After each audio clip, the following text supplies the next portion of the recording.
So what I know about people, mostly from myself, the way that I go about business, is that we get very good at being able to pick and choose things. And there's a picture of a person grocery shopping, and I picked this one for, this is the way we judge, you know, that because this is me. Every week. I'm at the store probably 4 times a week. I do the shopping for our household, and I pick out the vegetables, and we eat a lot of fruits and vegetables or whatever, but I want to pick up every piece of fruit that I buy. I don't buy bagged anything. I want to hold it. I want to see it. I want to touch it. I want to see how firm it is. I want to see, is there any imperfections in it? I want to know that it's good. And I never buy more than what I'm going to use for a couple of days, because I'm going to be back in a couple of days. And probably buy the same apples that came out of the same case that I got 3 days earlier. But that's not the point. In my mind, it's fresher. It's better. That's the way I do things. And we get good at this. We get really good at this. You know, we can kind of pick stuff up and know that's a good one, that's not a bad one. And we get real good at it. And we're not just this way with fruit. We do the same thing with all the stuff that we do. We look in the meat case, and we do this, and all the stuff that we eat. And not just with the stuff we eat. When we go to any kind of store that we go to, we pick up the clothes and we look, does this look good? Is this good? And so we have this one of the things that people get good at, and we say that it's experience or whatever, is judging. We get real good at judging whether this is good or whether it isn't. And so we start to get, you know, and that's okay for almost everything that we do, except people. It's not good with people. That's probably the gist of the lesson this morning, is that that he's telling us all the Sermon on the Mount is coming in a condensed form to you this morning in this scripture from James about mercy. What did Christ say about mercy? Blessed are the merciful, because they will receive mercy. Because they will receive mercy. The merciful will receive mercy. And so the people that we judge, you know, that James is telling us, don't judge the poor people or whatever. And then what did he say about the poor? The poor is the one that's going to, yes. But I love the fact that Dennis is one of the first people that speak to me. You know, he always, you want an answer? Ask Dennis. He'll give it to you. Sometimes that's good. James is writing this book that Wesley and Luther, both of them, had a little bit of problem with. Luther in particular, because he wanted to incorporate works into faith. And our faith tells us that what we know, our doctrine, the standards of our faith say that you cannot work your way into heaven. You cannot do that. It is by faith alone that you are saved. Your salvation depends upon it. And James says that faith that has no works with it is dead. And so you've got dead faith. And so what he is actually saying is, if your faith is dead, what good are you? So if we sit around saying, I have all the faith in the world, but we are people that do not have integrity. You like that word? That means you integrate, that you integrate both of them. That you integrate works of piety along with works of mercy. That you take both of those things and bring them together, and this is what makes this is your salvation. Not that you're going to be saved by what you do, but you are compelled to do it because of the fact that you are saved. Because Christ has been so good to us. God has treated us in such a special way. There is no way that we can just sit and do nothing. And James today puts a little bit of example to this theology that he's put out in chapter 1, where he says, you know, that faith without works. Now he's going to start giving you some ideas about what that means. And we're starting to look at some pictures about what it means to have good works. And one of the things he tells us today about what our acts of mercy should look like, one of the acts of mercy, of course, is feeding the homeless, clothing those that are naked, and take care of the people that can't take care of themselves, and healing the sick, all the things that Christ did. but the poor, who Jesus said will always be among you. You know, what he's saying is that they're going to come in with you. They're going to be part of your assembly. And when they come into your assembly, what are you going to do with them? Put them at the back? Put them off to the sides? Grab a hold of them and take them another, you come this way? Or are you going to give them the honor seat? No, we're going to reserve the honor seat for the person that has the gold rings. Those that we think can kick that money into the coffer, right? The poor aren't going to give us anything. Why should we spend any time with them? Because it's commanded. Because that's what Christ tells us to do. The lesson this morning is very hard. It's very difficult. And James knew of all people that this would not be accepted in his group. And we might want to think, is James just posing this hypothetical question? Or is this something that he's actually dealing with? And I think that this is more, that this is human nature, and this is the way the congregations work. He said the assembly. We're the assembly. But it's because we've gotten so good at shopping and knowing that good apple and knowing that fruit that doesn't have any imperfections in it and knowing that this is better than this. Somebody that smells good got to be infinitely better than somebody that smells bad, right? And so we start to think about the ways that we treat other people. And then we're reminded of the text from James, what James has to say. If you look on the favor of a man wearing fine clothes, so that you will say, sit here in a good place, and yet you say to the poor man, stand over there or sit on the floor. Haven't you discriminated amongst yourselves and become judges with evil thoughts? And one of the things that Christ said emphatically is judge not, lest yourself be judged. The standard, that standard that you hold to others will be raised right to you. And that's a scary thought. That's a real scary thought. One of the things that we were asked to do, and I like that button. I'm going to get me one of those because that describes most of us. It has to do with the fact that most of us vacillate so much. We know the things that we should be doing all the time, but the one thing that's true about us is that we waver and we can't always do those things. And that's part of being human.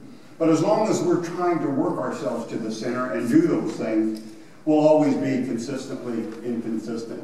But we will be walking toward that perfection that we know that we're going to.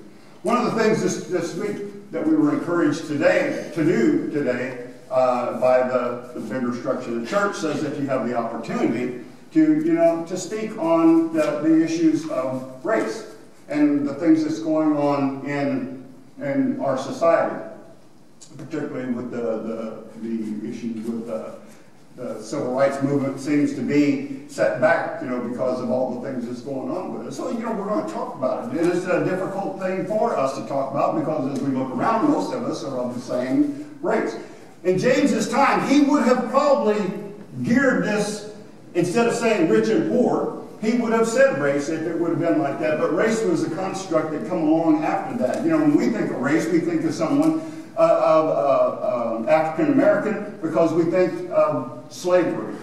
When we think of slavery, we think of African American. And in James's time, he would not think that way because the slaves were the people that were conquered. Whatever they looked like didn't make any difference. But on our time today, we have to give a thought to what that is. And so we have this going on today, the Black Lives Matter. And then we have Cops' Lives Matter. And then we have Gay Lives Matter. And we have My Life Matters. And the thing that we look at is this question right here. Is one life, does it matter more than the other life? According to James, it does not. It does not. According to God, it does not. We are all created equal in the image of God that we were created in. Period. Stop. But we can talk about the issue because I want to relate the poor and wealthy to the idea of people of color and slavery and racism and the way that it's fostered in our country even. And so I happened to go to Philadelphia during my one of the stints that I had in seminary. I was able to be at this church that you're going to see right now. Age 17, he joined the Methodist Society, which met in the woods around the Sturgis farm. That was really the foundational moment in his life, when he meets these Methodist ministers who are, going through Delaware and preaching the gospel, and his life is converted. He's literally changed. The explanation of scriptures helped inform his understanding of who he was as a man. God certainly didn't make him to be bound. When he was 26, Alan and his brother purchased their freedom, agreeing to pay $2,000 over 5 years. Alan traveled, first to Radnor, and then to Philadelphia, where he became the early morning preacher at St. George's United Methodist Church. The Methodist Church was still very equal in the way that it treated everyone. It was not uncommon to find a black slave, for example, preaching to white slave owners. His presence and message brought in many new members. As Alan's following grew, white church leaders began segregating African Americans in the balcony during services. He marches to the pews that he thinks he belongs in, and one of the white leaders starts walking down the aisle to where Absalom Jones, the senior member of the black community, is praying on his knees, and he says, get up, you go to the back of the church, you don't belong here. And Alan is watching this from the side. If he tells Absalom Jones to get up, and white parishioners don't stop when we leave, if he tells Absalom Jones to get up, and white parishioners say, sit down, he's equal, we stay. But the white parishioners were silent, and Alan and Jones led the black congregation out of St. George's. Walking out of St. George's Church is the beginning of civil rights movements in American society. That was really the moment that Alan wanted and had been waiting for. Age 17.